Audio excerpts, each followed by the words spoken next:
live. I have Tim and Aaron. Tim and Aaron. I'm just not getting this straight today. But we're going to talk more about phone stuff. And we're going to specifically talk about phone system harassment. Yes, that's a thing. And what can you do about it? Because it could happen to anyone, even just a nice person. So we're going to talk about that, but sign up for our newsletter, because I send out weekly newsletters with all kinds of cool productivity tips and stuff that you can use every day in your business and as an employee. And at the end of the video, I will share how to get a hold of Aaron, who can do a phone bill audit for you, or Tim, who can do a security assessment for you. And I believe Aaron does those too. Mm-hmm. So let's get into this. Phone system harassment. Tell me, like, what phone system harassment is first. Is that me just sitting at home and those people call me and they're like, hey, do you want to take a survey, or what are we talking about here? Well, that's harassment. Just a quick disclaimer first. Tim, Ginny, and myself are not lawyers, so our advice is not legal counsel. No. Yes. So if you are a business or an individual and this happens you to you, feel like you are being harassed by your phone, reach out to an attorney. Please consult legal opinion. Yeah. With that being said, phone system harassment, a number of different forms. You know, anything from malicious calling, leaving bad messages. Texting has become extremely popular nowadays, with just multitude of text messages constantly being sent out. And then what you can do, what can your phone system do, is really what we should ask. To help thwart or prevent, or even just protect your business from these harassments. So I guess, where do we want to start? That's a good question. So I don't know, if you're getting an influx of nasty calls, what do you do? Well, what can you do? If you're getting an influx of nasty calls, what can you do? Current phone technologies allow you to block calls. Wait, we should probably back up and say, well, first of all, how did anybody malicious get a hold of the phone number to call, right? Most of the time, the business, though, I'm just thinking of like a business. Your business is, say, that's true. It's public your business information. phone number your phone is number's public going to be information. out there. And, you know, what if a bunch of people just didn't like you, started calling you, whatever. Okay, so that's the scenario. Let's say somebody just decides that they don't like you and they've recruited a mob, right, to make nasty phone calls. That's the situation. Again, I would, the first step would report this to any authority. You know, anytime you feel that there's going to be elements of negativity or harassment that could affect your business day to day, I would certainly involve authority and start the process of documenting the process. Documentation on anything. Huge. It's huge. Yeah. I can't. Okay, but an old phone system wouldn't be able to do that. I can't speak for the technology of the old phone systems, but I know what current phone systems can do. Yeah. And with the documentation process, call logs are all accessible. So if a business is being hit with a number of harassment calls, every one of those calls is being logged. So the time of day, the phone number they're calling from, the length of that call, and to be honest, every call is recorded nowadays too. So all of the content of that call is kept as a file. So if you are in the business of getting on board and harassing other businesses with phone calls, please note that in the state of Michigan, call recording is legal. And if you call any of DS Tech's clients, your call certainly will be recorded for further processing. Cool. So that's one way we can look at it. Another way too is to block calls. You know, it's a manual process, but we can go in there and add numbers, and that will block the call. That will that phone number. So if it's just like one particular hateful individual, you could just correct. And occasionally you get your fanboys who, you know, think it's cool to harass people or businesses and do that. And occasionally we will block a phone number.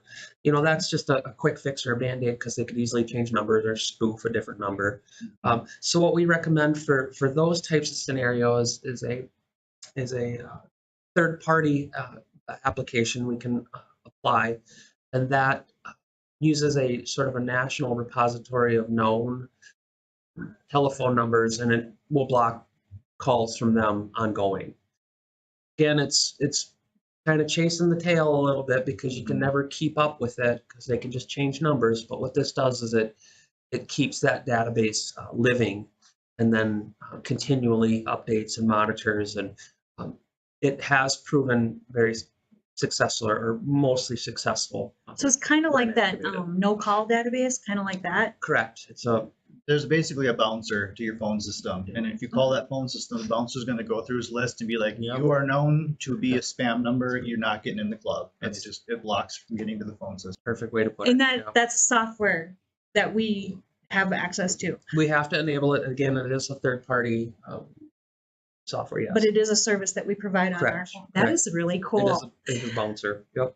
That's cool. Mhm. I like having a bouncer on our phone system. Okay. So what about not only do they harass you with phone calls, Yep. they also harass you with text messages, right? Correct. There has been considerable legislation recently specifically addressing text messaging on the political campaign side is where it all stemmed from.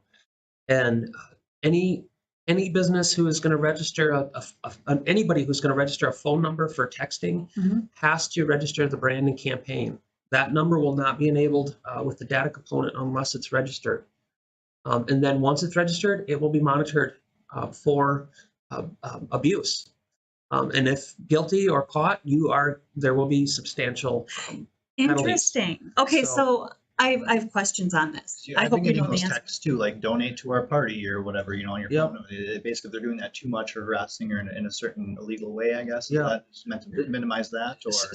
Simplest way to think about this is when you sign up for, I don't know, a thing, and they ask you for your phone number. Those companies sell your information.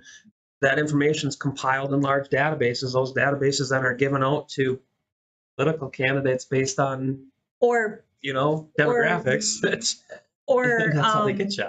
or retailers. Yeah, anybody really. I mean, okay, so I just want to. This is interesting. So when I give TJ Maxx my phone number, Correct. I'm giving them permission, right, And some, yeah, for the to most part. text me. Correct. Oh, we're having a 50% off sale Correct. on such and such a day. Blah blah. Blah. Correct. Okay, so what you're saying is that now there's legislation where you have to.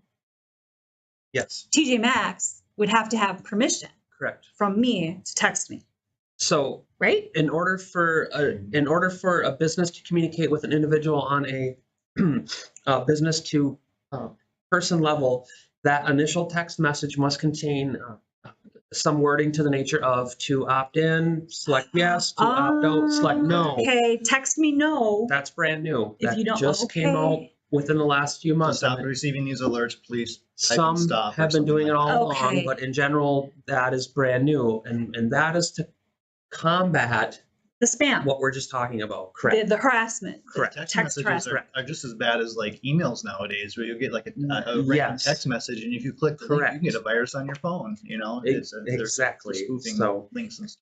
Yeah, I've seen that before. And we did talk about that on a previous Mhm, episode mhm. somewhere, Mhm. about not clicking links, even on text messages.